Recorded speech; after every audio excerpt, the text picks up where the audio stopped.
پہلے میں اپنے باپ کی پشت میں تھا، باپ سے پہلے کہاں تھا؟ کسی غذا کی شکل میں تھا، اس سے پہلے کہاں تھا؟ پتہ نہیں، اللہ ہی جانتا ہے کہاں رکھا تھا۔ انسان کو اپنی ابتدا نہیں معلوم، اسے شعور وہاں سے ملتا ہے جب وہ زندگی کی سانسیں دنیا میں لیتا ہے، اس سے پہلے کہاں تھا نہیں معلوم۔ اللہ فرماتا ہے محبوب آپ فرما دیجئے کہ تم اللہ کے زندہ کرنے پہ شک کرتے ہو تو یہ بتاؤ کہ تم پیدا ہونے سے پہلے کہاں تھے؟ تو جو رب کائنات تمہیں غائب سے عدم سے وجود میں لایا، وہ قادر ہے کہ غائب کر کے پھر دوبارہ تمہیں وجود بخش دے، وہ قادر ہے کہ دوبارہ تمہیں پھر ظاہر فرما دے۔ تو جیسے پہلے تم غائب تھے مگر اس نے وجود میں لایا تمہیں، تو قادر ہے کہ تمہیں غائب کرے اور پھر دوبارہ وجود میں لا دے۔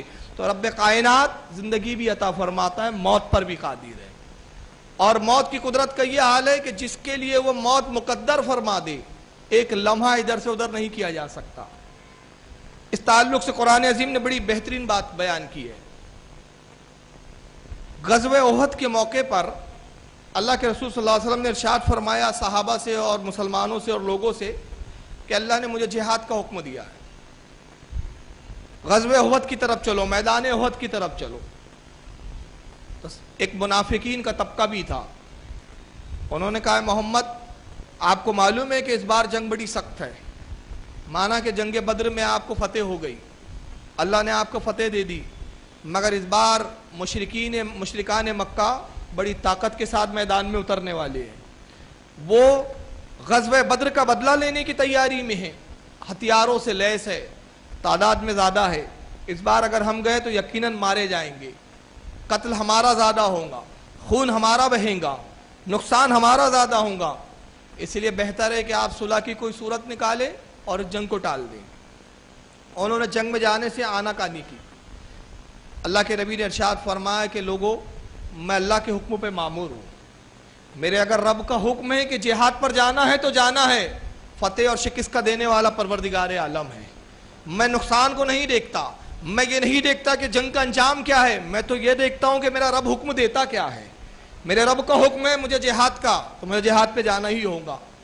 منافقین نے کہا کہ محمد آپ تو خودکشی پر آمادہ ہے، آپ اپنے لوگوں کو مروانا چاہتے ہیں، آپ اپنی طاقت کا اندازہ لگائے بغیر دشمن سے دشمن سے الجھنا چاہتے ہیں، آپ کو جانا جائیے، ہم نہیں جائیں گے۔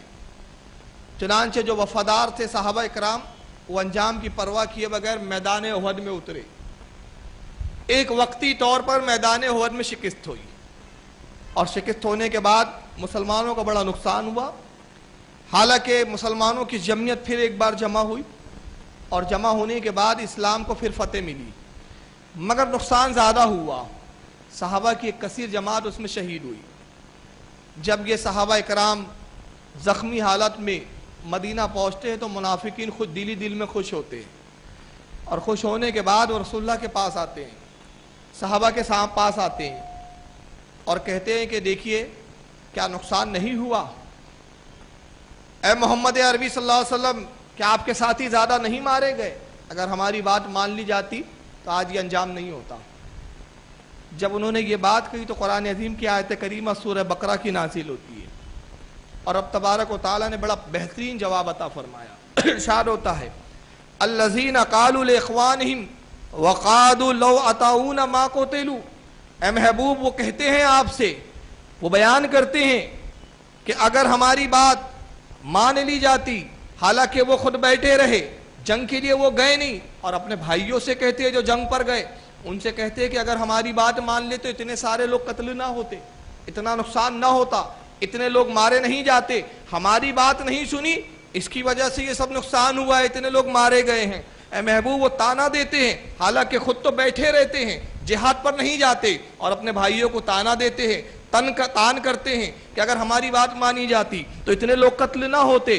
قل فادرؤوا انفسہم الموت ان کنتم صادقین، اللہ فرماتا ہے تو اے محبوب آپ ان سے فرما دیجئے جب تمہاری اپنی موت آئے تو اگر سچے ہو تو اپنی موت کو ٹال کر بتاؤ۔ بات سمجھ میں آئی؟ بھائی تمہاری بات نہیں مانا اس لیے انتقال ہو گیا، قتل ہو گئے، اب تم بہت ہوشیار نکلے کہ جنگ پر نہیں گئے، تم عقل مند نکلے۔ قرآن جواب دیتا ہے کہ نہیں، ان کی قسمت میں شہادت تھی، اس لیے انہیں شہادت ملی. اگر تم سچے ہو تو تمہارے اپنے گھر میں جب موت آئے تو سچے ہو تو ذرا دانائی سے حکمت سے اپنی موت کو ٹال کے بتاؤ. کوئی ٹال سکتا ہے اپنی موت کو؟ ہرگز نہیں. تو یہاں قرآن نے مجاز دیا کہ موت کا دینے والا حقیقی پروردگار عالم ہے. اس کی مرضی کے بغیر کوئی موت نہیں دے سکتا. ہمارا اللہ کے تعلق سے عقیدہ ہے کہ اس کی ذات ازلی ہے اور ابدی ہے. ازلی اور ابدی کا مطلب یہ ہے کہ وہ ہمیشہ سے تھا، ہمیشہ ہے، ہمیشہ رہے گا. اس کا وجود واجب ہے، وہ واجب الوجود ہے اس کی ذات، اور اس کا عدم، اس کا نہ ہونا محال ہے. ایسا ہو ہی نہیں سکتا کہ رب کائنات نہ ہو.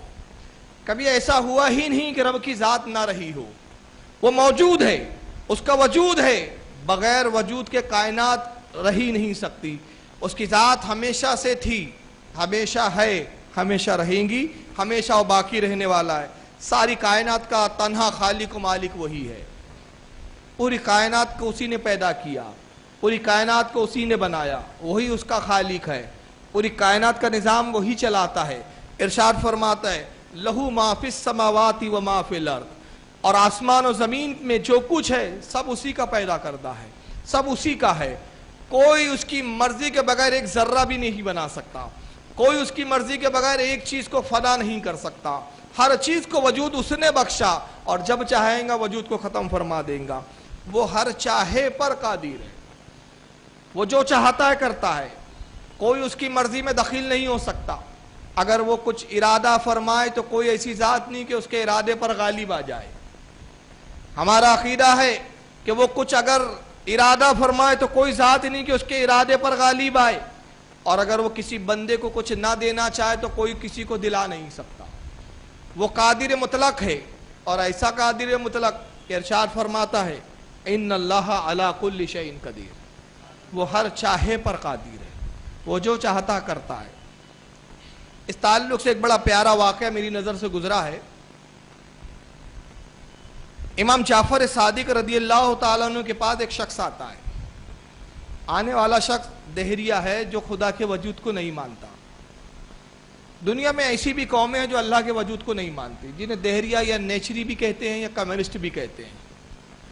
وہ دہریہ جو اللہ کو نہیں مانتا امام جعفر صادق کے پاس آ کے ایک سوال کرتا ہے. کہتا ہے امام جعفر صادق، آپ محمد عربی صلی اللہ علیہ وسلم کے خاندان کے فرد ہیں، ان کے جانشینوں میں ہیں. آپ کے قرآن میں ہے کہ اللہ کہتا ہے ان اللہ علی کل شیء قدیر، وہ ہر چاہے پر قادر ہے.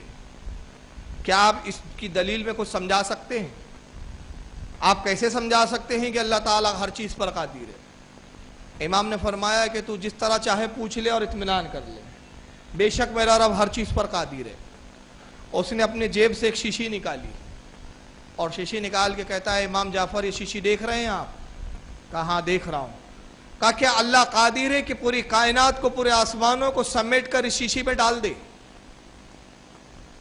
کیا اللہ قادر ہے؟ آپ نے فرمایا بے شک میرا رب قادر ہے کہ پوری کائنات کو سمیٹ کر اس شیشی میں ڈال دے. کہا میرا دوسرا سوال اور سن لیجیے. یہ تو سوال آسان تھا، مگر میں یہ کہتا ہوں اب میرا دوسرا سوال یہ ہے کیا اللہ اس پر بھی قادر ہے کہ پوری کائنات کو سمیٹ کے شیشی میں ڈالے؟ مگر میری شرط یہ ہے کہ شیشی بڑی نہیں ہونا چاہیے اور کائنات چھوٹی نہیں ہونا چاہیے. کیا اس پر بھی تمہارا رب قادر ہے؟ آپ نے فرمایا ہاں میرا رب اس پر بھی قادر ہے. حالانکہ اب سوال کی دشواری کو دیکھیں اور اس کو عقل سے سمجھانا ہے، قرآن سے نہیں. کیونکہ آنے والا شخص جو ہے وہ دہریہ ہے، نیچری ہے، جو اللہ کو ہی نہیں مانتا تو وہ قرآن کو کیوں کر مانے گا؟ وہ کہتا ہے کہ اللہ اس پر قادر ہے کہ اس شیشی میں پوری کائنات کو ڈال دے، پورے آسمانوں کو ڈال دے، مگر شرط یہ ہے آسمان چھوٹے نہیں ہونا چاہیے اور شیشی بڑی نہیں ہونا چاہیے. شیشی کا وجود اپنی جگہ ہو، کائنات کا وجود اپنی جگہ ہو. حالانکہ اس کی اتنی دشوار بات ہے.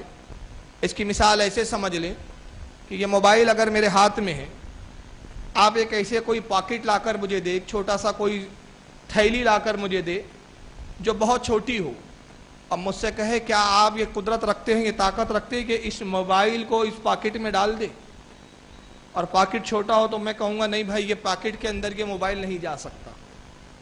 اگر اس موبائل کو اس پاکٹ میں ڈالنا ہے تو ایک طریقہ ہے کہ اس موبائل کو توڑنا ہے، توڑ کر اس کے باریک باریک ٹکڑے کر لینا ہے، جب یہ ریزہ ریزہ ہو جائے تو پاؤڈر بنا کر جب چھوٹا سا ہو جائے، شکل اس کی مختصر ہو جائے تو وہ پاکٹ میں ڈال دوں، مگر اس کا وجود ختم ہو گیا۔ پھر میں کہوں کہ دیکھیے اگر اس کے وجود کو بچانا ہے، موبائل کو توڑنا نہیں ہے، تو یہ پاکٹ میں چھوٹا ہے، اس میں نہیں جا سکتا، تو آپ ایسا کیجئے کہ پاکٹ بڑا لائیے۔ مطلب چیز ڈالی جو جا رہی ہے، جس چیز میں وہ ڈالی جا رہی ہے جو چیز، وہ بڑی ہونا چاہیے، تبھی وہ دوسری چیز اس میں داخل ہوں گی۔ یا تو اگر چیز چھوٹی ہے، جس میں آپ ڈال رہے وہ چیز چھوٹی ہے، اور جسے ڈال رہے ہیں وہ بڑی ہے، تو بڑی چیز کو چھوٹا کیجئے، اور بڑی ہے وہ چیز چھوٹی ہے تو اس کو بڑا کر دیجئے، یہ شرط ہے۔ مگر سامنے والا کہہ کیا رہا ہے؟ میری شرط تو یہ ہے کہ اگر اللہ قادر ہے تو کیا اس پر اللہ قادر ہے کہ پوری کائنات کو اس شیشی میں ڈال دے، مگر شرط یہ ہے کہ کائنات چھوٹی نہیں ہونا چاہیے، شیشی بڑی نہیں ہونا چاہیے۔ آپ نے فرمایا میرا رب قادر ہے۔ کہا امام جعفر میں کیسے یقین کروں؟ کیا آپ اس کی کوئی مثال دے سکتے؟ آپ نے فرمایا اس کی مثال تیرے اندر خود موجود ہے، اس کی دلیل تیرے اپنے آپ میں ہے، تیرے وجود میں ہے۔ کہا وہ کیسے؟ کہا دیکھ اپنی آنکھوں پہ غور کر، رب تبارک و تعالیٰ نے تیری آنکھیں پیدا کی ہے، ایک سوراخ ہے اس میں آنکھیں رکھ دی گئی ہے، آنکھوں کا پورا ایک گولا رکھ دیا گیا، اور اس آنکھوں کے گولے میں ایک سفید کالا دائرہ بنایا گیا، اس کالے دائرے میں ایک سفید باریک نقطہ ہے جو بینائی ہے، جو نور ہے، اس نور سے تو دیکھتا ہے، وہ بہت ہی باریک نور ہے، مگر جب تو دیکھتا ہے تو عالم یہ ہے کہ پورے آسمان تیری اس نور کی پتلی میں سما جاتے ہیں، اور حال یہ ہے کہ تیری آنکھ کی نہ پتلی بڑی ہوتی ہے نہ کائنات چھوٹی ہوتی ہے۔ تو جو رب تبارک و تعالیٰ پوری کائنات کو تیری آنکھ کی پتلی میں ڈال دے، وہ قادر ہے کہ پوری کائنات کو شیشی میں ڈال دے، اور شیشی نہ بڑی ہو نہ کائنات چھوٹی ہو۔ اب اس پر میں ایک اور مزیدار بات بتانا چاہتا ہوں آپ کو، کہ آپ کو پتہ ہے کہ آپ کون سا آسمان دیکھتے ہیں؟ بتائیے کون سا آسمان دیکھتے ہیں آپ؟ جی پہلا؟ ہاں تو آپ کو پتہ اس لیے بول رہے ہیں، ورنہ جس کو پتہ، اب آپ سن چکے ہو نا اس لیے بول رہے ہو نا۔ میں نے اکثر جلسوں میں جب یہ سوال پوچھا تھا، عوام علماء بولتی ہے پہلا آسمان دیکھ رہے ہیں، ہم ساتواں آسمان دیکھ رہے ہیں۔ کون سا آسمان دیکھ رہے ہیں؟ ساتواں۔ آپ سوچیں گے ساتواں کیسے دیکھ رہے ہیں؟ یہ 7 آسمان جو اللہ نے بنایا، اور ہر آسمان کے درمیان 500 سال کی راہ، اور ہر آسمان کی موٹائی 500 سال کی راہ۔ مختلف آسمان میں مختلف سیارے ہیں۔ سورج چوتھے آسمان میں، سورج کہاں ہے؟ چوتھے آسمان میں، پہلے آسمان کے نیچے نہیں ہے۔